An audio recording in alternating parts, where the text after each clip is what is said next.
deputado federal Sóstenes Cavalcante, do PL do Rio, foi alvo da operação que investiga o desvio de recursos públicos vindos de cotas parlamentares. Ele declarou em 2022 que tinha menos de R$5 mil em bens nas contas, segundo o site DivulgaCand, que é onde os candidatos colocam a sua declaração de renda e de bens. Hoje a PF encontrou R$430 mil em espécie na casa dele, Travassos, e ele justificou dizendo que era em relação a uma venda de imóvel. Também foi alvo Carlos Jordi, que é do PL do Rio de Janeiro, e os dois são apontados pela PF como beneficiários de um desvio de verbas públicas que envolveria uma empresa de fachada de locação de carros, lembrando o que os dois negam e dizem que usam de fato esses serviços. Bom, a gente passou um pouco batido pelas emendas, mas só uma observação, né? A gente tem que pagar até o primeiro... Os dois. Porque o primeiro... esse 65% do valor desses 60 e poucos bilhões, enfim... 65% você tem que pagar até o fim do primeiro semestre, ou seja, vai ajudar a turma na campanha política. O barato é esse, gente, vão injetar grana para poder se promover na base do candidato. E 38 bilhões são obrigatórios, Obrigatórios, né? Tem que pagar. Até o fim do primeiro semestre tem que botar essa grana aqui, ponto.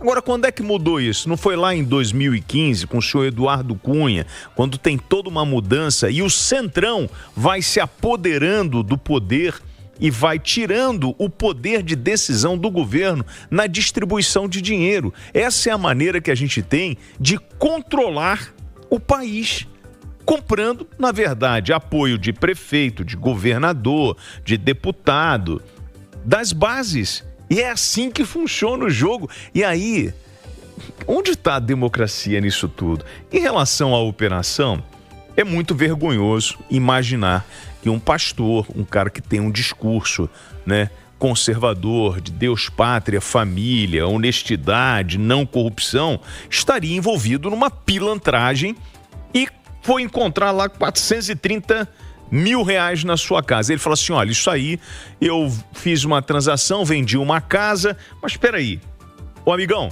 isso aí tá no cartório, tá registrado? O senhor registrou no cartório? Porque quando você vende uma casa ou compra uma casa, você vai lá para uma escritura e fala o seguinte, ó, recebi R$430 mil em espécie, mais financiamento de não sei o que lá, não sei o que, mais não sei o que. Isso você tá no cartório, né? Isso não é de boca. E ninguém vai te entregar R$400 mil dando um beijo, um abraço sem um documento. Então, assim, tá registrado em cartório? Isso aí que está registrado em cartório, qual foi a data que o senhor fez isso, né? Porque é compatível, o senhor comprou e vendeu esse imóvel esse ano e não deu tempo de colocar na declaração de imposto de renda. E essa história do COAF rastreando a movimentação milionária de assessores, e aí fico irritado quando eu vejo o deputado criticando o COAF, que é um mecanismo de controle, a gente tem que ter transparência e ponto.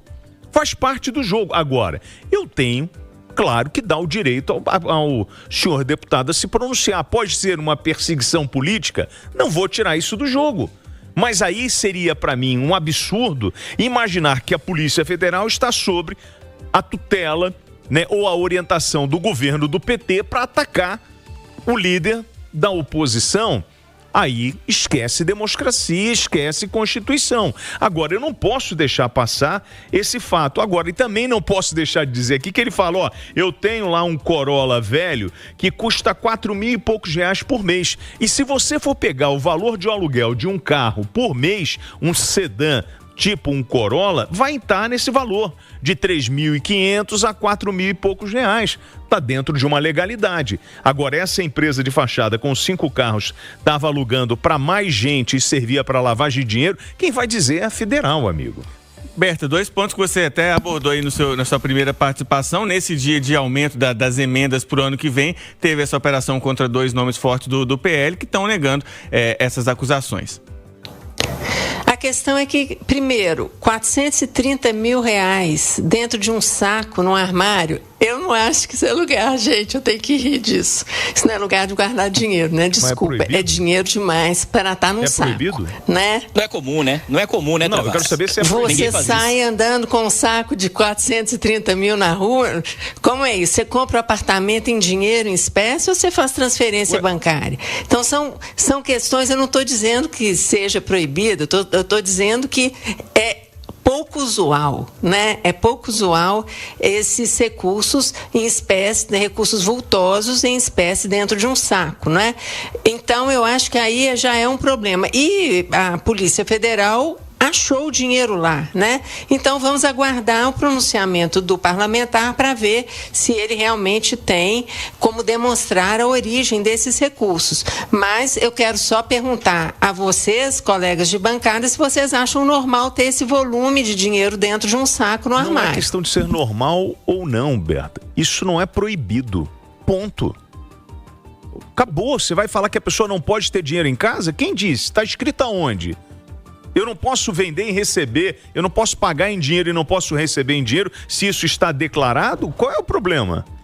E aí, Mardelli, é usual, é proibido, tem problema, e o parlamentar, o Sóstenes, falou que vai continuar subindo o tom das críticas contra o Supremo, pregou nessa história de perseguição. Eu vou ser bem assertivo aqui para responder ao Travassos. Não é ilegal, não é proibido, mas levanta desconfiança. E um ponto que chama muita atenção é o tanto de imóveis que alguns deputados compram e vendem com dinheiro, Alan Passos. Isso é muito estranho. Eles fazem tudo em dinheiro, parece que eles estão lá na década de 40, de 50. Vários já foram encontrados com dinheiro. Eles têm sempre um argumento: não, eu vendi ali um imóvel, não, eu recebi um dinheiro. Mas aí eu quero ver agora. Eu acho que era uma boa oportunidade, vou dar o benefício da dúvida pro deputado, que a lei prega isso, né? Ele é inocente até que se prove o contrário. Então, eu acho que o deputado hoje na coletiva, ele perdeu uma grande oportunidade. Se ele vendeu um imóvel, dele ir lá com um documento do imóvel de transferência que ele vendeu. Ele poderia ter apresentado para toda a imprensa. Eu acho que se eventualmente o deputado estiver faltando com a verdade, ele vai se complicar, porque ele disse que vendeu um imóvel. Então, agora ele vai ter que apresentar para quem ele vendeu esse imóvel, correto? E vem comigo na mesma linha. E essa pessoa que comprou esse imóvel do deputado, por que ela pagou em dinheiro? Aí tem que perguntar a essa outra pessoa. Mas chama muita atenção o fato desse tanto de dinheiro guardado em casa, em espécie. E chama mais atenção ainda o fato dele ter declarado R$ 4.926 para a Justiça Eleitoral, e depois tem R$400 mil em espécie guardado dentro de casa. Isso é algo que chama bastante atenção. O deputado é inocente até que se prove o contrário, mas vai ter que explicar e vai ter que mostrar a origem desse dinheiro, e se ele comprou ou vendeu esse imóvel, ele vai ter que mostrar quem que é essa outra pessoa e por que essa pessoa pagou por dinheiro. E para finalizar, Alan, chama muita atenção que quando eu fui comprar o meu primeiro carro, lá meu carrinho ali, juntei o dinheiro, fui comprar, eu cheguei no banco, aí fui lá fazer uma transferência. A moça do banco perguntou por que eu estava fazendo aquela transferência, para quem. Aí ela perguntou sobre o carro. Aí depois eu conversando com pessoas do setor bancário, eu descobri que é um mecanismo de segurança dos bancos, que são bem rigorosos com isso. Quando você faz uma movimentação ali que é um pouco mais alta, chama atenção, mais alta em relação ao dinheiro que você costuma circular. E aí chama atenção como é que esses deputados conseguem circular essa grande quantidade de dinheiro, saca na boca do caixa, e chama muita atenção esse ponto, né? E para falar que eu não discordei tudo do Travassos, é a importância dos órgãos de controle. O COAF, uma época, ficou no meio de uma briga política aí, envolvendo o Sérgio Moro e tal, mas tirando a politização, o COAF e órgãos de controle são fundamentais. E aí a gente pode propor o seguinte aos senhores parlamentares, já que os senhores são eleitos para isso, vamos mudar a legislação para evitar lavagem de dinheiro e corrupção, proibindo negócios em dinheiro em espécie, porque hoje isso é permitido e ponto. Não tem o que fazer, amigo. Agora ele tem que comprovar. William Travassos, Berta Macaron e Mardelio Couto participaram do Conversa de Redação desta sexta-feira.